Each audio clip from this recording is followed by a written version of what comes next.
Herbert Mensah, a former chairman of Kumasi Asante Kotoko. He needs no introduction when it comes to Ghana football. Na obi nimse eba May 9 the course wa Ghana this year shiro omunkwa. Omaini de yenhye dan ye match, but Herbert Mensah as an individual or boy Juma papa May 9 for front so eba yeni no endi enkomo any other issues. Mr. Herbert Mensah, good morning. Dan, good morning, my dear brother. How are you? Can you hear me, sir? I can hear. Can you hear me, my brother? Okay, sir. I hope you're doing fine. I'm doing very well. Dan. Okay, thank God. Chairman, another May 9 is here.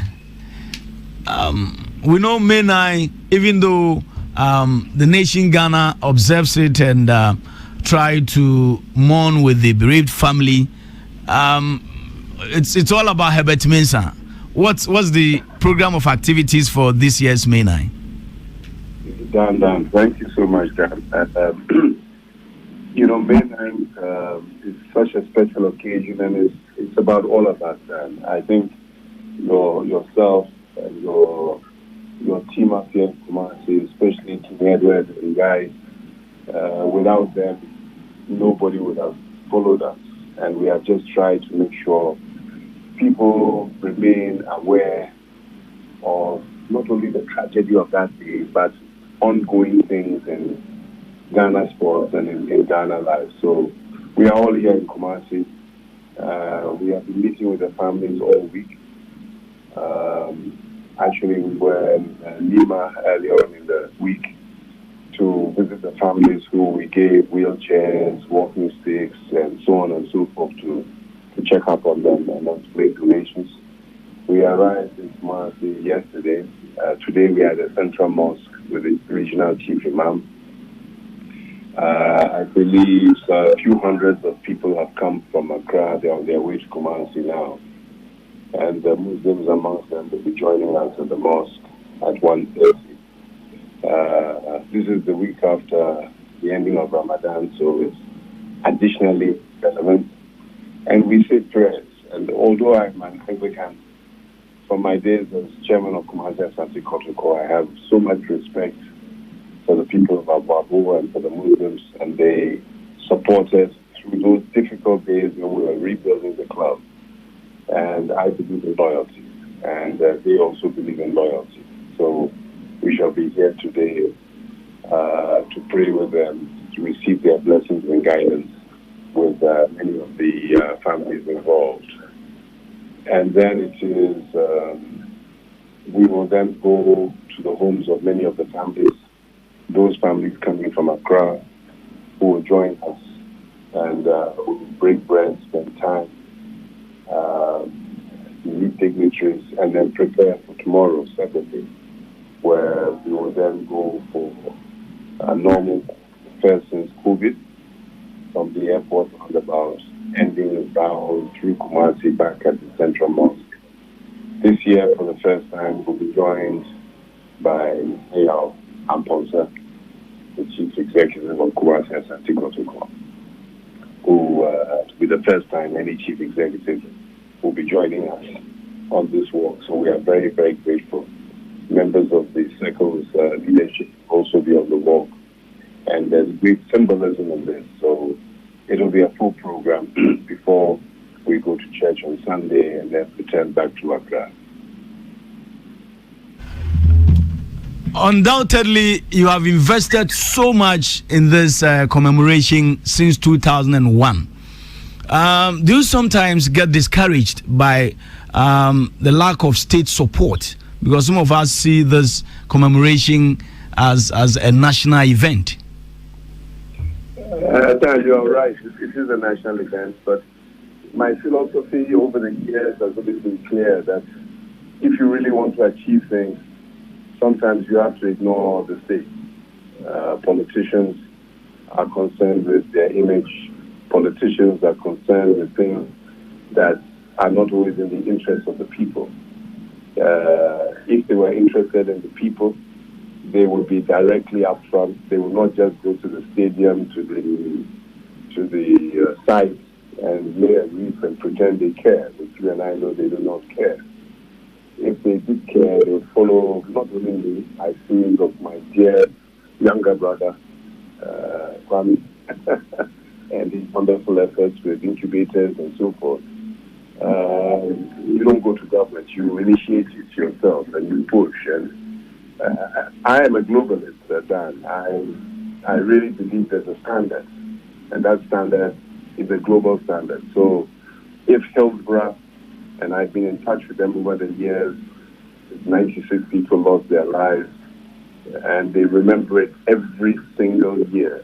The FA stop, people wear armbands, they give a minute's silence, and their community efforts to get involved. South Africa, we saw Ellis Park, and you remember a few years ago I brought the South Africans to Ghana to share their experiences with some of the families here in Ghana.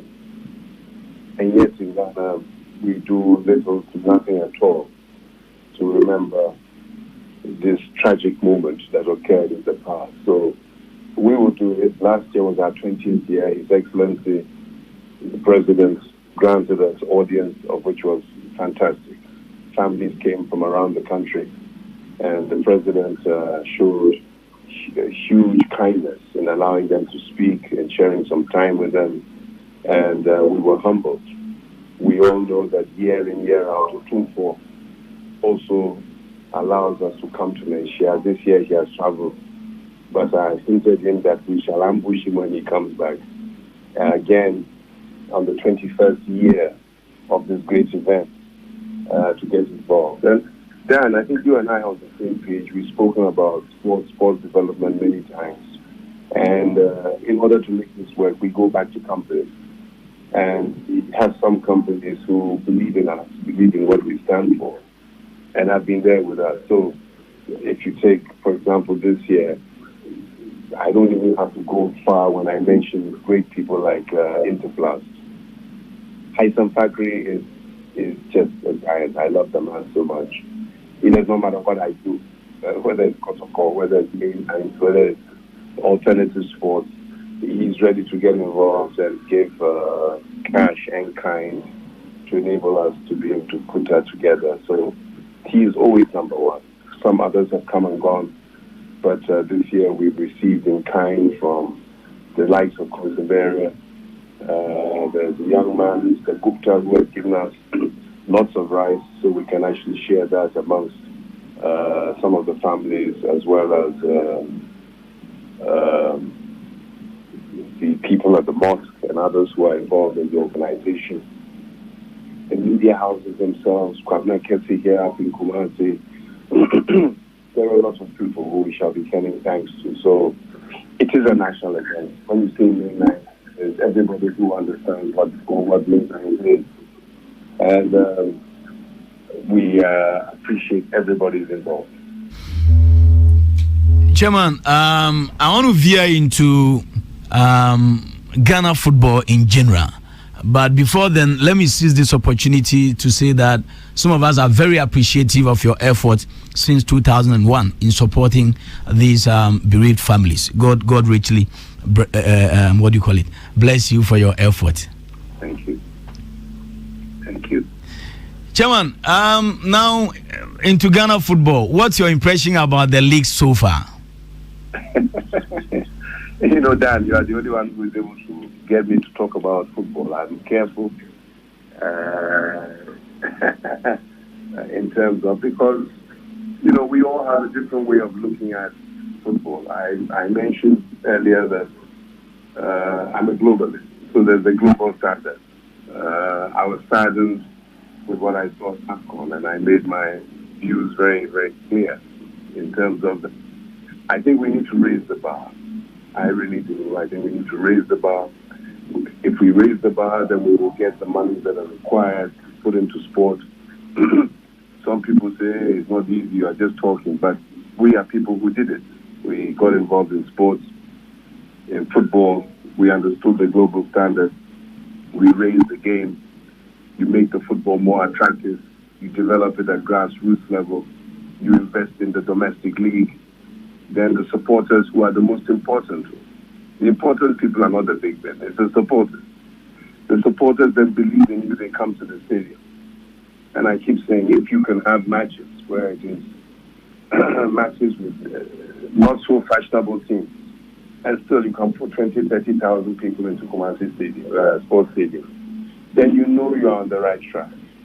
Then you have players, and I have always believed that we have talent here in Ghana. I really do. I really believe that we have fantastic young talent. If we nurture it properly, we develop the game, then we have an attractive league. I think last week I decided to have a look at the progress of my beloved Kotoko, and so they were playing Wafa, and the stadium was empty.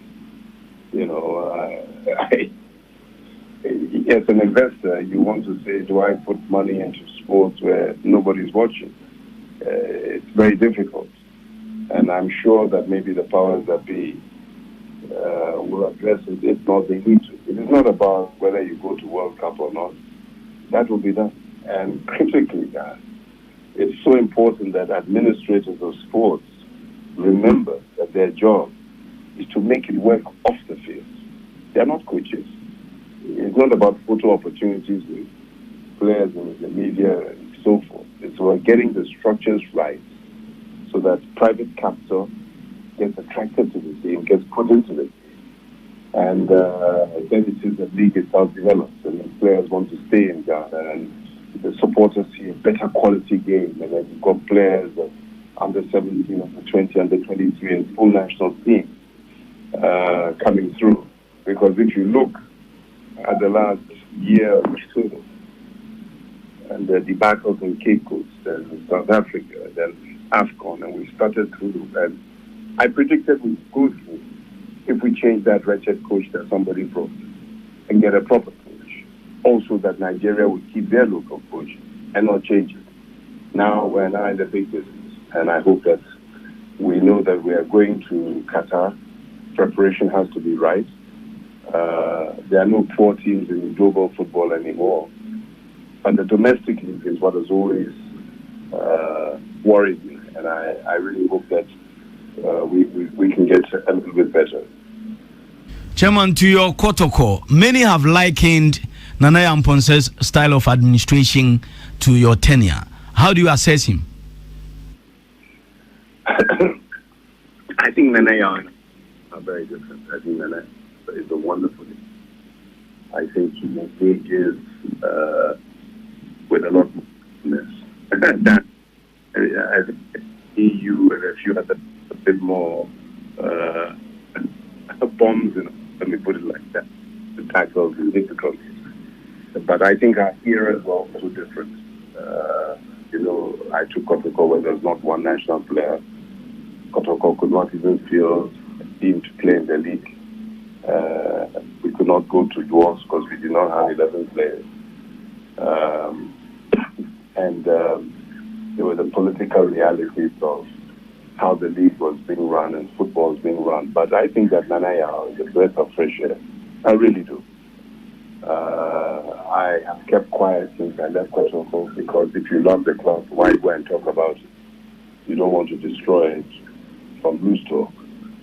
But Nanaya is moving in the right direction. I think off the field, the challenges of coming in as a non-Kumasi boy to try and resolve issues is a big challenge. I think that picking up an existing system, which was a bit toxic, was also a very difficult situation. But this year, at the beginning of the year, I predicted he would win the league. And people were asking me why, and I said because he has taken his time. He's removed some of the old elements. He brought in some of the new. Is it the finished article? No. It will be another 2-3 years, I believe, before you will see a stability of Kotoko winning handsomely, getting into Africa, playing at the top level. But Nanaya has made huge strides. We've seen it commercially with sponsorship deals that have been tied because all those who use noise, and you know it already, people make noise in sports. If you don't have the money, you're wasting time. If you don't have source of capital, you're wasting time. And that applies at club level. It applies at national level. I noticed when His Excellency was talking about the Black Stars, the president, he tasked the Minister of Youth and Sports and to raise money. And people heard it, and I noticed that people have realized that you can't just take taxpayers' money and put it to something and not get results.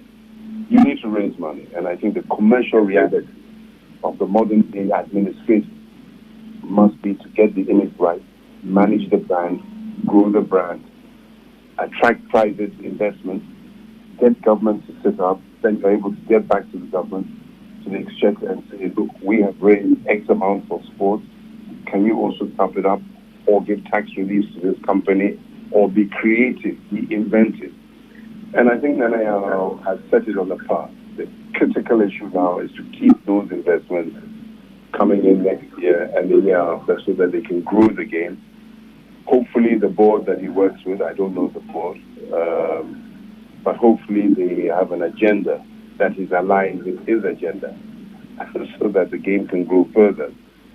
Hopefully the playing body and himself are linked so that they can all seek to achieve the things in the right direction. But Nana has brought a level of professionalism into Kotoko, and I think he has to be encouraged. Chairman, we all know that our league is below par in terms of development. Yes. Then we are also faced with the danger of match fixing and betting. Yes. In your view, what do you think could be done to combat betting in our game? Look, I think this is such a serious issue, and it's we have people who are selling matches. We've now got things, and I am being told from the sources within the football fraternity that people at the highest level are involved in. And I think that, unfortunately, if you are the leader, you cannot run away from either the success or the failure. And as you fail, you really got to look and say, what legacy do you leave? And clearly the local league is not good enough. Clearly the issue of betting is something that is simply the way it has infused into matches, and people are even referring, rightly or wrongly, that matches are being fixed because of betting and so on and so forth. It's just unacceptable. And I really think that at the top level, Kurt and his team have really got to look at it themselves. They may not be responsible, but they are responsible for Ghana football, and therefore they must find solutions to tackle it, not by lots of talk, but by decisive action that will see that this business stops. You have to really get into it hard, identify the players, people who are involved at club level, at the GFA level, at higher level, maybe even people with, at governmental level. I do not know. It is not an accusation. But certainly, whoever is in charge and has the power to bring about change and to stop it, has to stop it. We mustn't say what's going on and we don't know what to do. If we don't know what to do, we shouldn't be there. We've got to get up, get grips with it, clean the image of this business once and for all, and let's move on. People can talk, but not at that level that is affecting the image of football and of the clubs and of the leagues. The supporters will then are too intelligent. You know it and I know it. When they see that matches are fixed or matches are not serious, of course the stadiums will be empty. The stadiums will be empty, and that is a serious indictment on everybody. Okay, Chairman, thank you so much. Once again, may the good Lord replenish everything you've lost on these bereaved families since 2001. Thank you so much. God bless you. Thank you, Dan. Please say a big hello to my younger brother, Kwame, and I wish you well as well. Thank you, sir.